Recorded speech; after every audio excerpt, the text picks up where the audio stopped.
Vecchio, Corsica, the fourth largest island in the Mediterranean. Corsica, birthplace of Napoleon Bonaparte, is mountainous. Make that very mountainous, as in 2/3 of the French-owned landmass seems to be comprised of tree-covered granite, with Monte Cinto the highest peak at 2,706 meters and some 120 other summits of more than 2,000 meters. You could navigate the island at a snail's pace, which means just about any form of transportation will do. But, if you're in a bit more of a hurry, it would be beneficial to be driving something with a sportier bent because most of the roads bisecting the island tend to resemble a plate of spaghetti.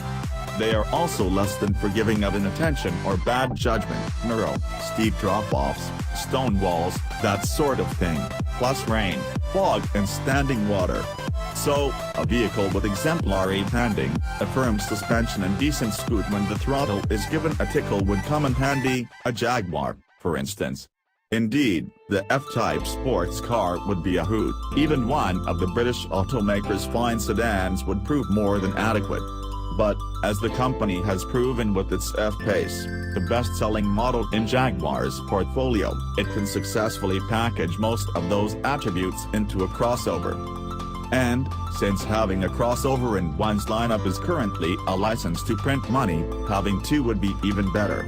This brings us to the newest Jaguar SUV, the 5-seat, barely compact-sized E Pace, baby brother to the F-Pace.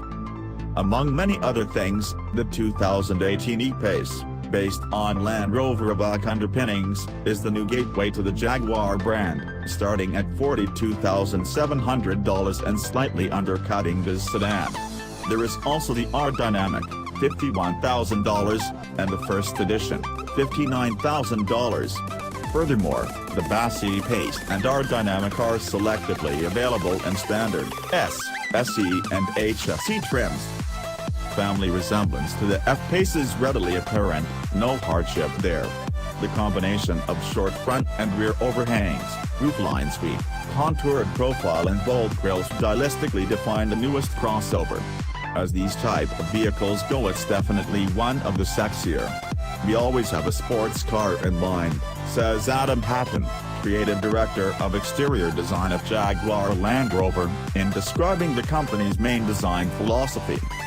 Price-wise, the E-Pace is at or a bit higher than its nearest rivals, namely the Audi Q3, Mercedes GLA, Infiniti QX30 and the upcoming Volvo XC40.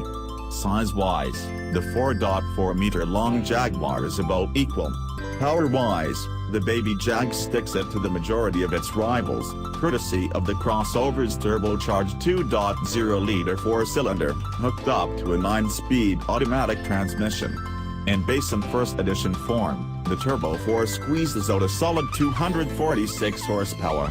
In the R-Dynamic, that same engine is goosed to a muscular 296 ponies. Our time hooning the scenic coastal roads before tackling the mountainous, twisty bits took place in a European spec R-Dynamic S. Not only did this model provide the necessary torque to power out the hairpins, it gets the upgraded active driveline all-wheel drive system. This setup can transfer almost all the engine torque, 295 pound-feet, to either the front or rear axles in extreme conditions. During steady-state cruising, active driveline disengages the AWD system, sending power only to the front axle, yet it will re-engage AWD within 300 milliseconds when a change in driving conditions is detected. Also, at the rear axle, two independent electronically controlled wet plate clutches distribute the torque between the rear wheels, with the capacity to direct 100% of that torque to either the left or right rear wheels in 100 milliseconds. It was possible to induce understeer in some of the wetter, tighter corners, but the feeling was fleeting as active driveline diverted power and gathered up to the Jaguar. The E-Pace's front suspension uses a lightweight hollow-cast aluminum front knuckle designed to provide additional camber for improved turn-in and reduced understeer. Front and rear subframes contribute to a stiff structure to improve steering feel. Much of the drive was conducted with the Jaguar drive controller in dynamic mode, not because the other modes, normal, eco, and rain, ice and snow, weren't up to snuff, but because dynamic was the one most appropriate for the wet road conditions and the pace, no pun intended, by which turn after turn was dispatched. The most aggressive drive setup, dynamic affects the steering, throttle response, active driveline, transmission, dynamic stability controlling to torque vectoring by braking. Though not intended as a macho off-roader like any of its Land Rover cousins, the E Pace was given a workout on a fairly gnarly trail, with steep, heavily rutted hills and streams to ford. Even fitted with Pirelli Scorpion Zero all-season rubber instead of an knobbier off-road tread, the Jaguar scampered and clambered through the dirt and mud without too much effort. Moving to the cabin, the E Pace mirrors the driver-focused dash layout of the F Pace.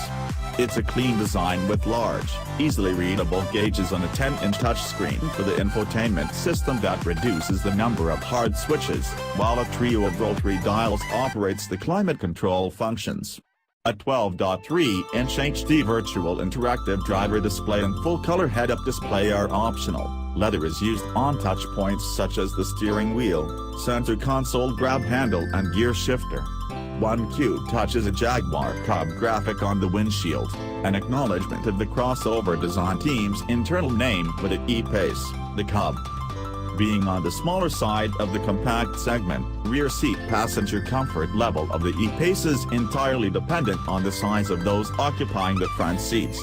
Taller back seat occupants could find legroom at a premium, though headroom is good.